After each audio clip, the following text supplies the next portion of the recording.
I'm from a poor, crime-filled neighborhood, raised by a single mother, don't know my dad, blah, blah. It's cliche.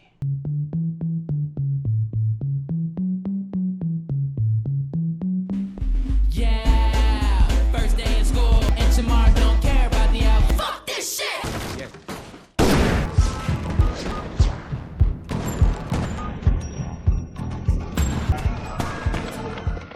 Malcolm adalah anak SMA culun, tapi dia rajin dan bercita-cita masuk Universitas Harvard.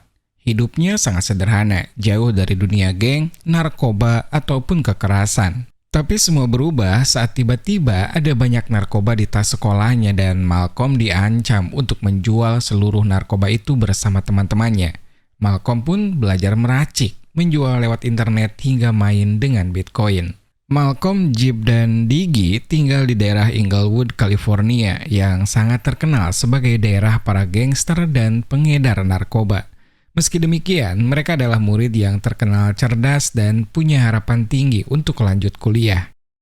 Pergaulan mereka jauh dari gangster dan tak pernah menyentuh narkoba. Hal itu membuat mereka dijuluki sebagai remaja yang culun dan sering menjadi sasaran bully.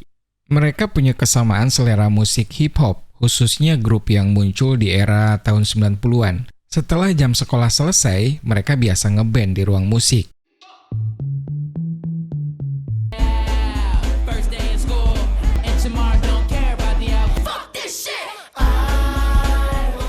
Pada suatu siang, Malcolm dan teman-temannya tak sengaja bertemu dengan komplotan siswa nakal yang dipimpin oleh Marcus. Kebetulan ukuran sepatu Malcolm sama dengan Marcus sehingga berandalan itu berniat merampasnya. Sadar tak bisa melawan, Malcolm pun memilih kabur dan untungnya diselamatkan oleh satpam.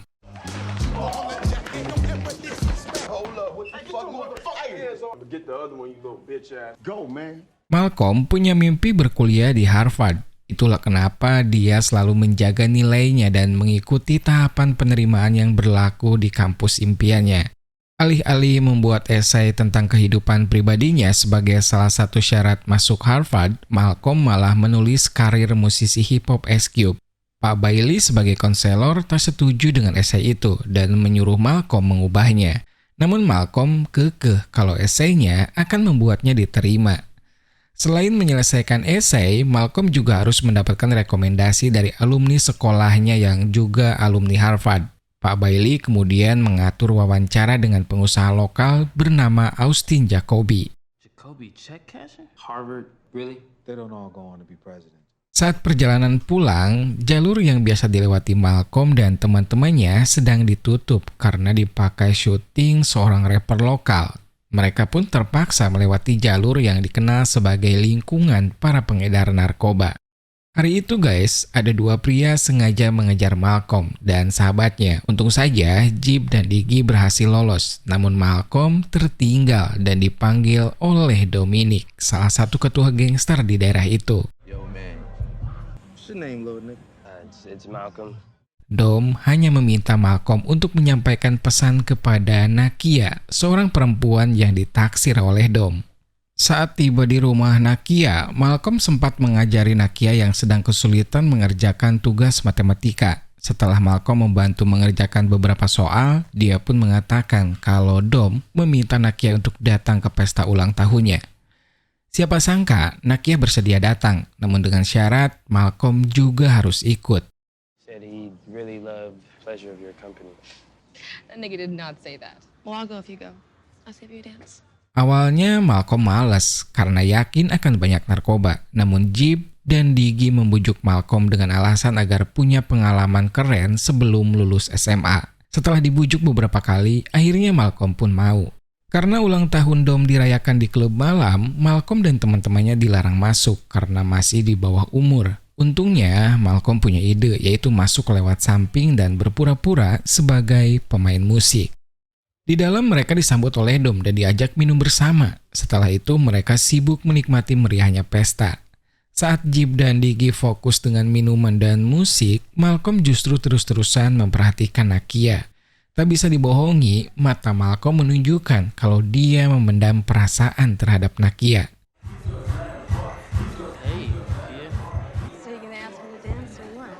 Malam itu menjadi malam yang indah untuk Malcolm karena bisa berdansa dengan Nakia, walau hanya sebentar karena Dom tiba-tiba datang. I think you said something about me being man enough to come talk to you. We were dancing, man. Kids say the darndest things, don't they? Tak lama kemudian, Dom pergi menemui kenalannya yang ternyata seorang bandar besar. Awalnya transaksi berjalan lancar, namun tiba-tiba gerombolan polisi masuk dan adu tembak pun terjadi.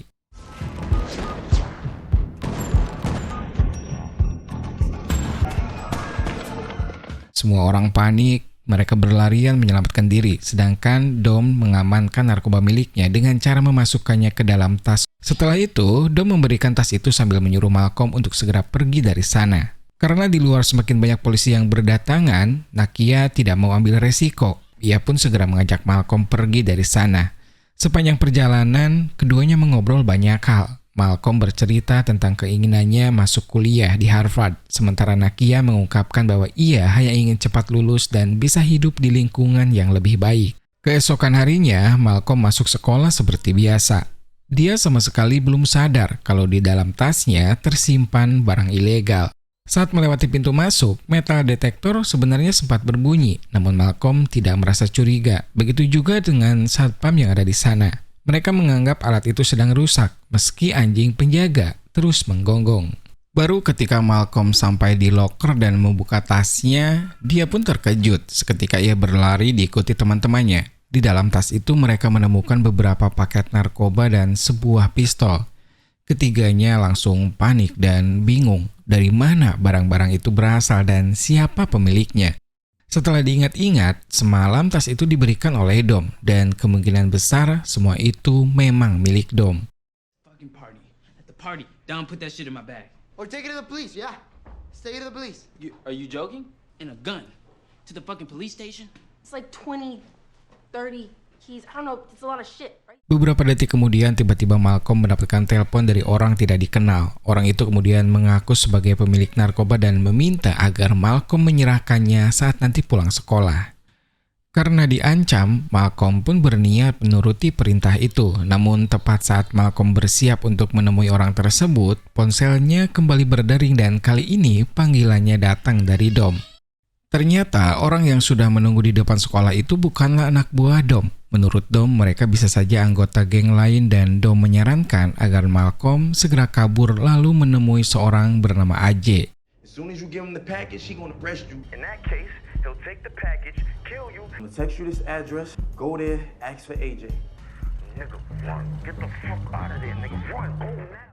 Melarikan diri ternyata tidak mudah. Malcolm dan teman-temannya terus dibuntuti karena orang misterius itu melacak mereka lewat GPS ponsel Malcolm. Untung saja Malcolm sadar dan langsung meletakkan HP-nya di dalam bus yang lewat.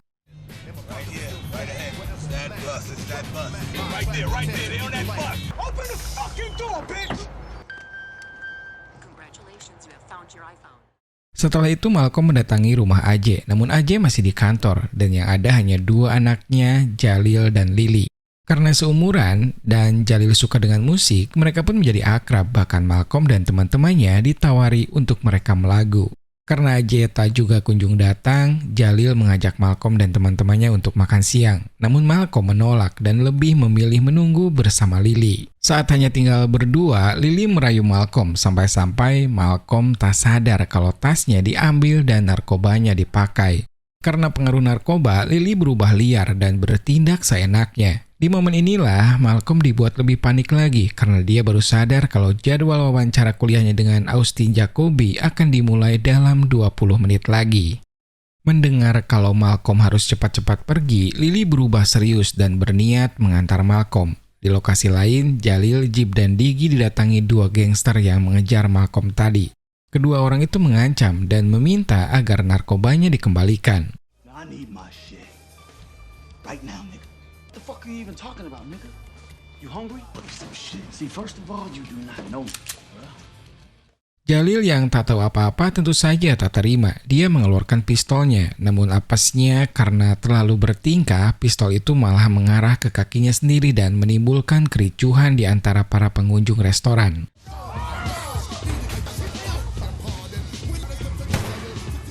Di jalanan, Lily tak mampu menyeimbangkan mobilnya dan malah kabur dari mobil saat berhenti di lampu merah. Daripada telat, Malcolm pun terpaksa membawa mobil Lily menuju kantor Austin Jacoby. Beberapa saat kemudian, Malcolm melihat Jalil mengemudikan mobilnya sendirian dan berusaha kabur dari kejaran polisi.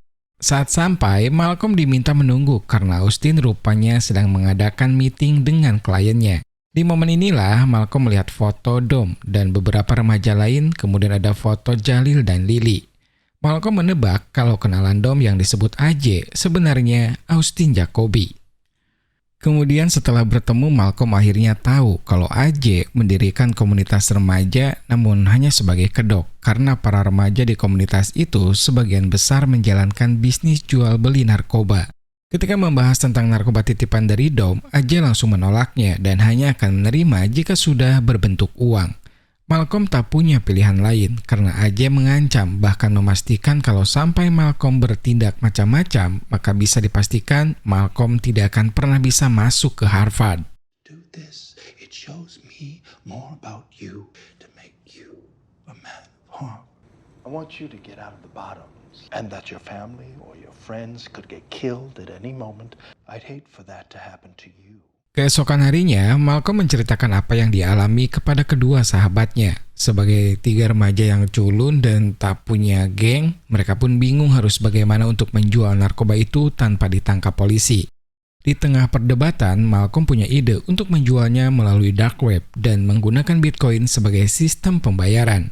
Kemudian mereka teringat seorang kenalan saat acara camp band di beberapa tahun sebelumnya. Dia adalah William, seorang mahasiswa IT dan juga seorang pecandu narkoba. Malcolm memutuskan untuk menghubungi William dan meminta bantuannya. Mengetahui teman-temannya itu ingin menjual narkoba secara online, William sangat tertarik dan bersedia membantu asalkan diberi sebagian kecil dari narkoba itu untuk dirinya sendiri. Tanpa pikir panjang, Malcolm pun setuju.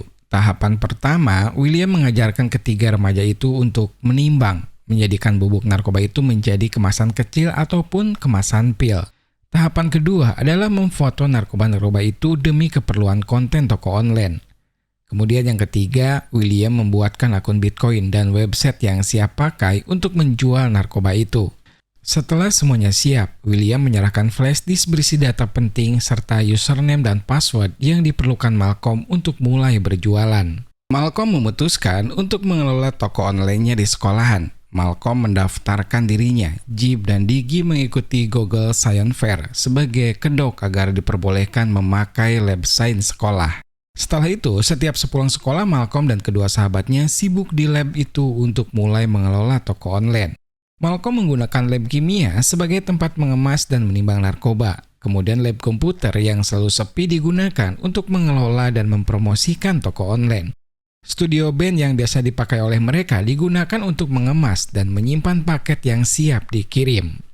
Untuk mempromosikan toko online itu, William sengaja mengadakan pesta di rumahnya dengan band Malcolm sebagai pengisi acara. Di sela-sela pesta, William mempromosikan narkoba ke para tamunya. I saw your bitch Lily on YouTube. Lily is not my bitch anymore. Can I get at her, dude? Because I gotta find out what she was on. She was using this. Dalam semalam, mereka menjadi viral. Ditambah lagi video viral Lily saat teler di jalanan dijadikan materi promosi tentang efek narkoba yang dijual oleh Malcolm. Setelah itu, setiap hari pesanan selalu berdatangan sehingga mereka disibukkan dengan packaging dan pengiriman. Pada suatu hari, sepulang dari sekolah, Malcolm dikejutkan dengan kedatangan Nakia. Perempuan itu menagih janji Malcolm yang menawarkan mentoring agar Nakia lulus diploma. Malcolm merasa mendapatkan durian runtuh. Dia sangat bersemangat untuk mengajari Nakia berbagai rumus matematika yang dia kuasai. Thanks for helping me. Shit's been real crazy since Tom got locked up. One of his boys got smoked on the corner the other day. Setelah mereka selesai belajar, Nakia pun mulai membahas tentang Dom yang katanya menanyakan kabar Malcolm. Mendengar itu, Malcolm malah curiga dan menuduh Nakia sengaja mendekatinya karena disuruh oleh Dom. That's why you showed up all of a sudden. What's that supposed to mean? It means that Dom sent you here as his messenger. Nakia. Fuck you! Beberapa hari kemudian, Malcolm dan dua temannya harus menjalani tes SIT di sekolah. Nilai tes ini adalah salah satu syarat agar Malcolm bisa mendaftar di Harvard. Sebelum tes dimulai, Malcolm melihat sekelompok polisi yang rutin memeriksa sekolah terkait keberadaan narkoba. Malcolm pun panik dan segera izin ke toilet, lalu mengambil tasnya yang berisi narkoba dari loker. Untung saja anjing pelacak belum sempat melintasi loker Malcolm, sehingga dia aman dan bisa lanjut menyelesaikan tesnya. Beberapa hari setelahnya, stok narkoba Malcolm akhirnya habis. Hanya tersisa sedikit saja untuk bayaran terakhir William. Malcolm meminta bantuan William untuk mencairkan Bitcoin yang ada. Metode transfer ke rekening tak bisa dilakukan karena Malcolm tak ingin ada peluang transaksi mereka dilacak. Alhasil guys, William menyarankan menukar Bitcoin secara offline di seorang kenalannya bernama Fidel. What if I want 0 chances of trace? If you want 0 trace, you gotta go black market, homie. Tak mau buang waktu, Malcolm segera mendatangi bisnis garmen milik Fidel. Pengusaha garmen itu sempat menakut-nakuti Malcolm, namun pada akhirnya dia pun bersedia membantu menukar Bitcoin yang ada dengan uang senilai $10.000. Give me the drive. Come here, man. Setelah meninggalkan tempat Fidel, Malcolm dihadang oleh komplotan Marcus yang langsung menyerang dan merampas tas berisi uang.